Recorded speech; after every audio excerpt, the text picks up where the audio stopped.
Welcome, welcome. We are currently touring the bridge and speaking to our companions. We've already done 4 of them, so let's get the last 2 out the way for now. Cassia, and then Argenta. So, Cassia, how are things? Words cannot describe how boring the bridge is without our stimulating conversations. Oh, nice to hear, I suppose. Tell me about yourself. I am a part of House Orcelio, an ancient dynasty of the Navis nobility. Since time immemorial, our family has served to advance knowledge, pushing at the boundaries of the dark unknown. The Starway Atlas contains 2,843 routes that chart the sectors of the Segmentum Obscurus and reach all the way from the Coronis Expanse to Holy Terra. 2,843? And uniting the Imperium's thousands of worlds. House Orcelio is bound by commercial pacts to houses Galeatis, Ortina, Drotus, and... There is a dark blue knot tightening on your neck, Lord Captain. I can see my reply is not satisfying your thirst for knowledge. What is it you desire to hear exactly? A dark blue knot? Sorry, Cassia, but I would like to know more about you personally, not your family. You wish to know about me? I suppose I can help you with that. What would you like to know? So you've never lived anywhere other than Yurak 5? Hardly. According to the chronicles of the house, I was born on one of the Orcelio worlds. Oh, what was it? Please forgive me, Lord Captain. My childhood memories are too vague. Sometimes I dream about the colorful birds that built their nests in the garden, or the servants dressed in purple livery, or the blue fog that rolled over the lowlands behind the palace. But everything is covered in a rosy haze. Perhaps it is my imagination, not my memory, that is painting these pictures. Nostalgia, essentially. Yeah. Tell me about your life on the station. My stay on the station was wholly dedicated to preparing me for my future duty. Astromancy, astrography, numerology, the histories of my house and the Imperium, as well as other disciplines. For many years, dozens of instructors tirelessly prepared me for my destiny. And once a year, Great Regent Alronto would come to the station. He would entrust his beautiful vessel to my command, so that I could master the practical aspects of our art as well. Did you have friends? Someone you could turn to for a simple conversation? Not a discussion of yet another lecture? You know, I mean, you got, what was his name? Uwe here, like, maybe him? The Regent gave me a bird from a sunlit planet once. I tried to befriend it and make it sing, but for some reason, it refused, and died soon after. The instructors were too respectful of my duty to my house to waste precious time on idle chatter. Aside from them, there were only servants on the station, and you know they have their vocal cords removed, so they cannot break their vow of silence. Whoa! And since the subject has been breached, Lord Captain, why do you not follow this honored tradition? Your decks are so garish. Apologies, I meant noisy. The rabble don't just chatter. Sometimes they shout and even sing. Why do you allow such a lack of restraint? Rogue traders are highborn, are they not? We are not going with the first one. No.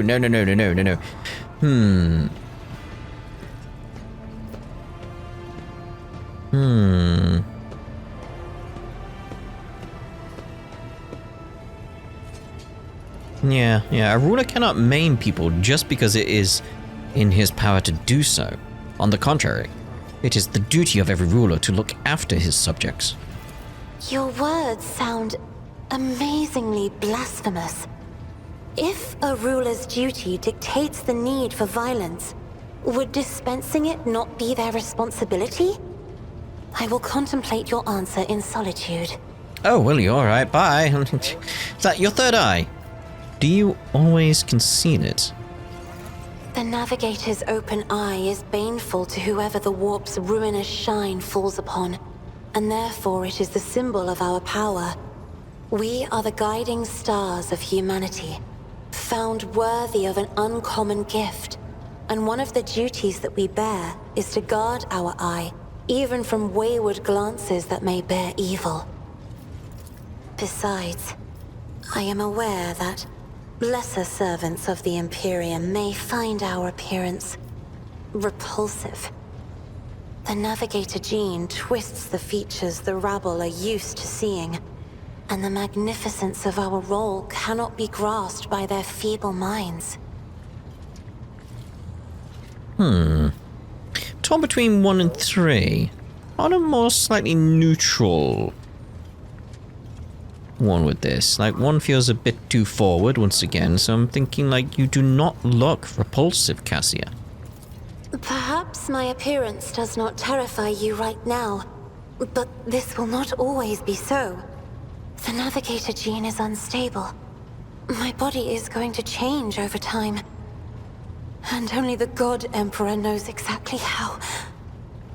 Ooh, okay. What does it feel like to guide a vessel through the warp? Yeah, that would be interesting to know, but it may be terrifying at the same time because of what the warp is, you know. It may be difficult to describe. You see, every navigator perceives the warp differently. My mentor, Great Regent Alronto, always described his travels through the Immaterium as a journey through a vast wood with countless paths.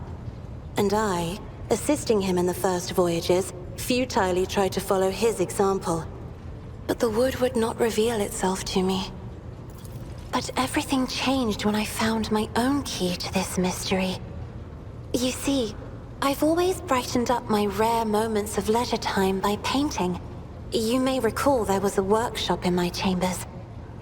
As soon as I imagined the warp as a blank canvas, an indescribable feeling came over me. I moved the brush, going deeper and deeper into my own painting. Visions were hidden within the vibrant colors of my palette, and something inside me knew which should be brought out and which should be left behind. I woke up several days later, after the voyage was safely complete.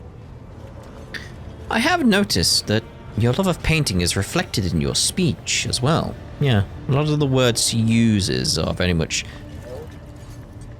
reflecting on painting and color and atmosphere, but within the concept of art. So yeah, you associate so many images with hues and colors. The Emperor graced me with a gift. I can see inner life in addition to the mundane. You cannot know that a fruit has rotten from the inside until a blade slices it in two. I can see the rot from far away. It roils like swamp mud, oozing through the bright peel. Anger and boredom, sadness and joy. Everything that people shut away inside themselves is revealed to me like colors on the canvas of my world. Well, why don't we talk about something else? You will hear no objection from me, Lord Captain. Tell me about House Orselio. As the only voice of our family on this vessel, it is an honor. As long as your questions are courteous, I will answer every one of them. Gotta go with this one first. Is the Orselio prophecy system named after your ancestor? You are shrewd indeed. My ancestor charted that route while fleeing the enemies of humanity. They say the Emperor himself was his guide, because the warp expelled their vessel without a single loss. Unfortunately, the lips of those who relate this tale seep with disgusting green hubris. I think Colleen Orselio was simply a skilled navigator. I take it House Orselio has a rich history. Oh, yes. The navigators of the house came to the Coronis Expanse fairly recently, a mere 208 years ago. Before that, our ancestors expanded the borders of humankind's dominion for the glory of the Emperor, blazing trails to different corners of the galaxy. Who rules the house? Is it you at this point? Just as a rogue trader stands at the head of a protectorate, a Novator heads a navigator house. It is the Novator who decides where to look for alliances and which path their bloodline is destined to tread. As for our house, the transfer of power to a successor is currently underway. In the meantime, Great Regent Auronto Orselio is ensuring the stability of the house.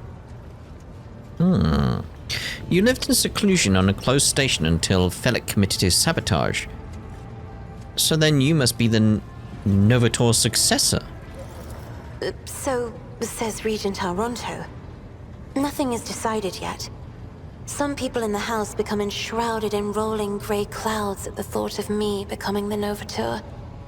But even more are bound with dull leaden chains. They think I am not ready for such a burden. I was hoping for some kind of follow-up on that. And just the idea of like, why do you think they think that?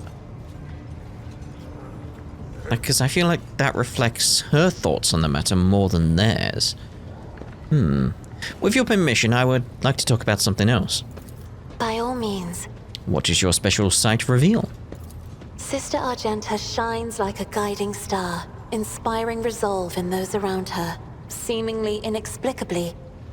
However, I see a dark and ugly fog billow behind her, contrasting sharply with her shining light. It burdens the Sister of Battle. It drags her down. Yet Argenta herself is hardly aware of it. Seneschal Viserion is among the few whose colors are a pleasure to look at. Whenever the Seneschal speaks, heavenly crystal clarity spreads around him.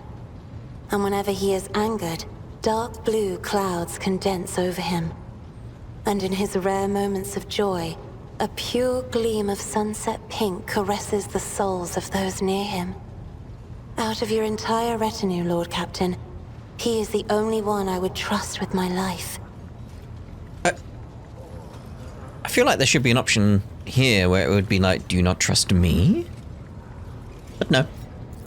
The esteemed Magos Haneman is shattered, like a beautiful stained glass window into a mosaic of colors. His bright, beckoning hues are mixed together in complete disarray. I must confess it perplexes me. Normally, scarlet and steel are all that fills the heart of a servant of the Omnissiah. Idira's emotions are like a maelstrom, bright, unbridled, enveloping her form like a wondrous kaleidoscope of colors. And as dangerous as a twisting warp storm. The riot of colors hides the truth from my eyes. What exactly is driving this woman?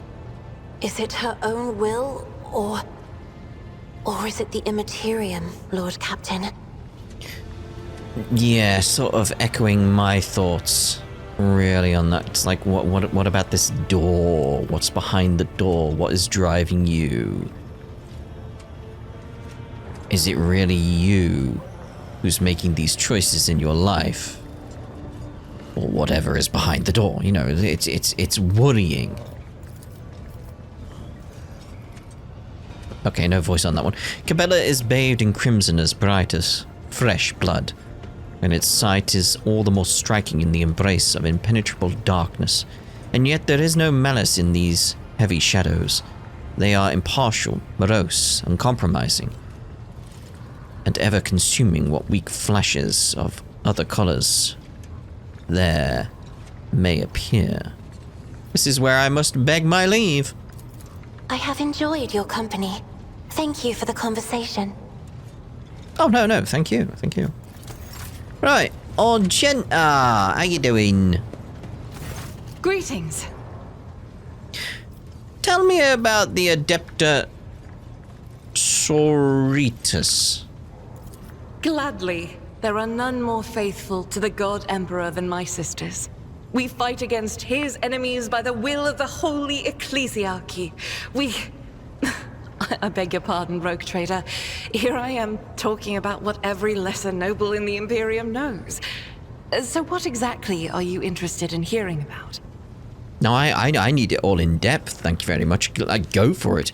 They say the Adepta, we'll go with that, are the fiercest in their faith among the warriors of the Imperium. Is this true? It is.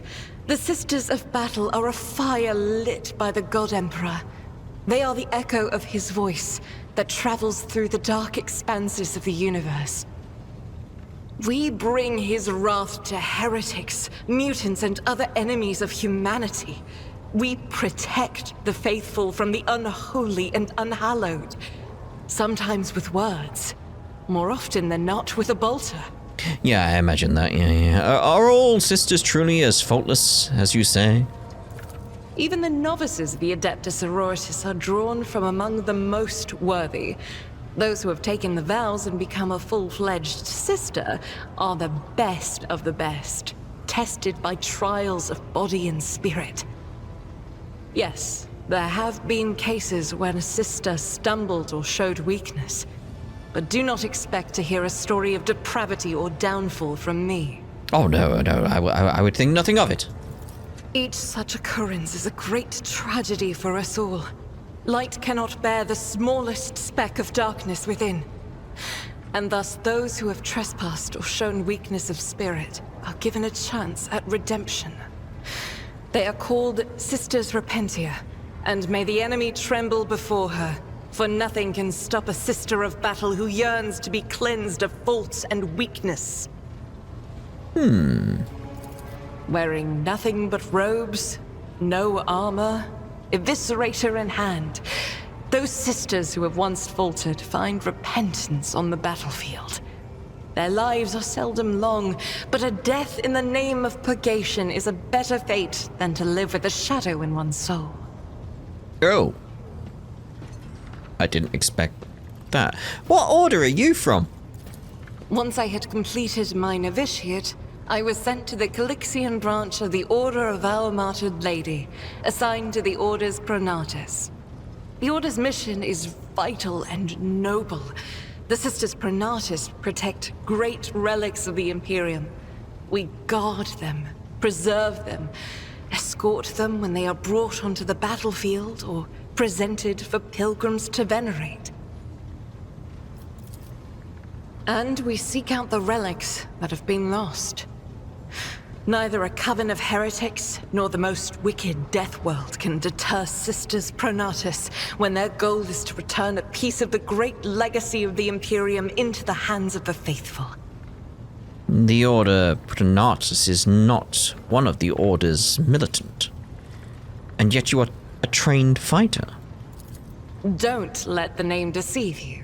The Order's militant trains sisters to march onto the battlefield as an army. That does not make sisters who belong to the non-militant orders timid and helpless. Oh, no. Both the solace-bringing Sisters Hospitaller and the enlightened Sisters Dialogus know how to greet enemies of humanity. Their dialogue with heretics is usually quite short, with the last word being a bolter discharge. Ha! Oh my. And my order has all the more reason to be known for the martial prowess of its sisters. We are the keepers of the Imperium's relics. What would become of our blessed hero's legacy if the Sisters Pronatus could not protect it? You said you belong to the Calaxian branch of your order. What brought you to the Coronis Expanse? The Order sent me to Footfall. My undertaking was to assist the local priesthood of Drusians in caring for a sacred reliquary that had been there since the time of Parson Mr. Wayne, the station's founder. Are there any other members of the Adepta in the Coronis Expanse? That you know of, anyway.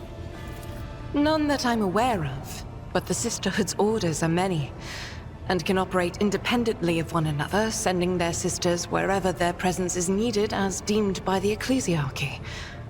Perhaps somewhere in the Lord Inquisitor's retinue, may his path be blessed, my sisters perform their duty as we speak. I wish it were so.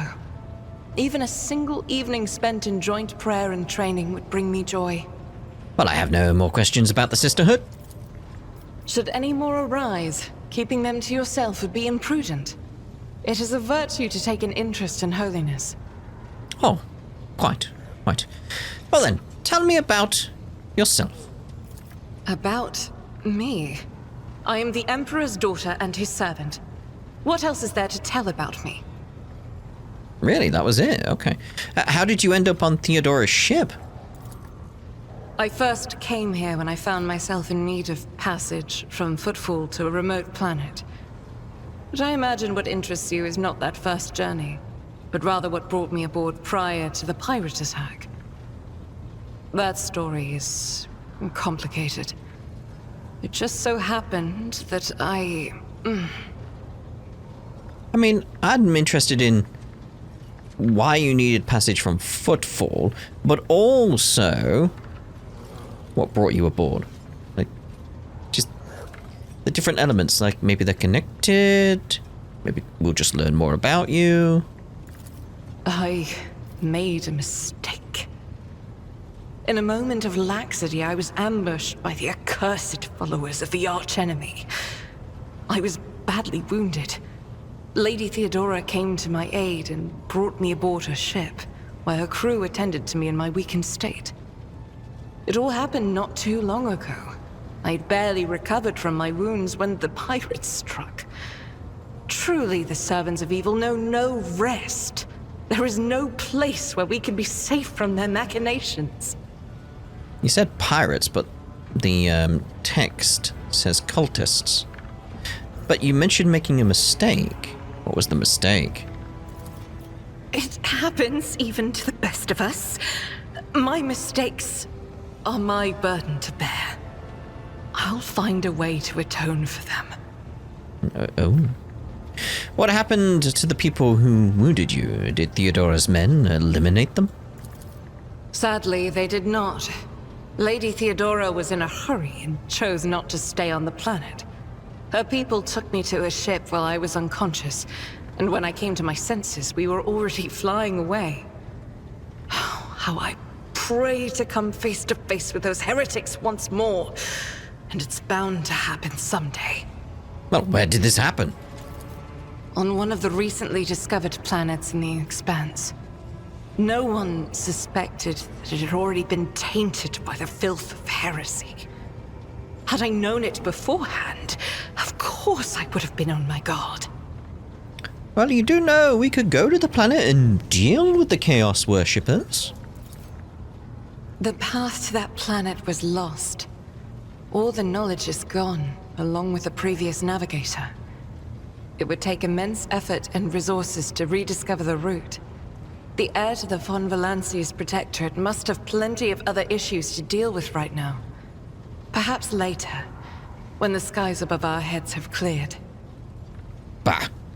What was it like traveling on Theodora's ship? I hadn't been here that long.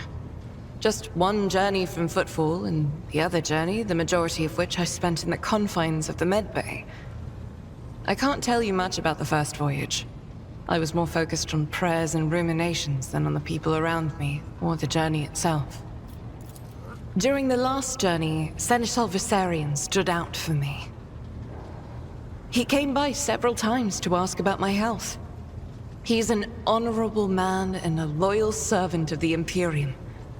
I think he is as meticulous in his inspections of the logistics systems as he is in his inquiries about the health of the occasional sister of battle aboard the ship. But not all of Theodora's people have earned my trust. You know who I'm talking about. There is no place for Adira Tlas among the God Emperor's faithful. I'm surprised she wasn't in league with the pirates. And I'm equally surprised by how deep heresy and treason run in this place. I'm glad we all made it through that dark hour. May the day that follows be bright. Again, pirates rather than cultists once again. I'm assuming there was a change in dialogue at some point.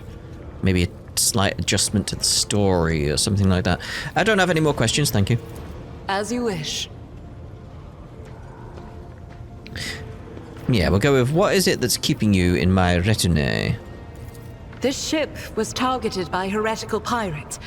which means that my presence here and the assistance I provide to you are my sacred duty. Sooner or later, I will likely have to return to Footfall to protect its reliquary. But for now, I wish to remain a part of the Rogue Trader's crew. It pleases me to have a servant of the Golden Throne in my crew. May the enemies of the Imperium tremble before our onslaught. So they shall. So say we all. Thank you for this conversation. Until next time. I was thinking maybe we'd get a quest going with a bit. Greetings. Nope. Very well. Right. So, what I'm thinking then is we shall end this part here. And in the next part, because where are we? We've done that, obviously. We've got a few more things down here. Because we got the gleam at the final dawn and looking for trouble. But there was something on the ship, wasn't there?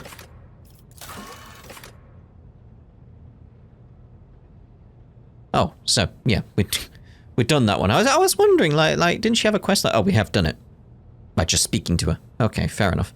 Yeah, I want to do a request and response as well. New blood. Okay, these are just the errands. That one we've not got going on. Good. Because I don't want to be a new champion of chaos. I'm just looking for my options here. So it's very much like... We're kind of doing that already, aren't we? So it's like, yeah, we'll ignore that one for now. But yeah, so we'll see about the defective servitors in the next part. The unusual behavior of the servitors should be discussed with High Factotum Generis Danrock, who is responsible for all assets on board the voyage ship. So, I'll find him in the... I was going to say in the next part. I'll find him in between the parts. And we'll see about... There's a servitor. Yeah, we'll see about speaking to them in the next part. Oh, it was going to be funny if it was you. Oh, there you are. Ah, I found you. I found you. Yeah, we'll speak to this guy in the next part. And we'll see about the servitors. Ta-da. For now.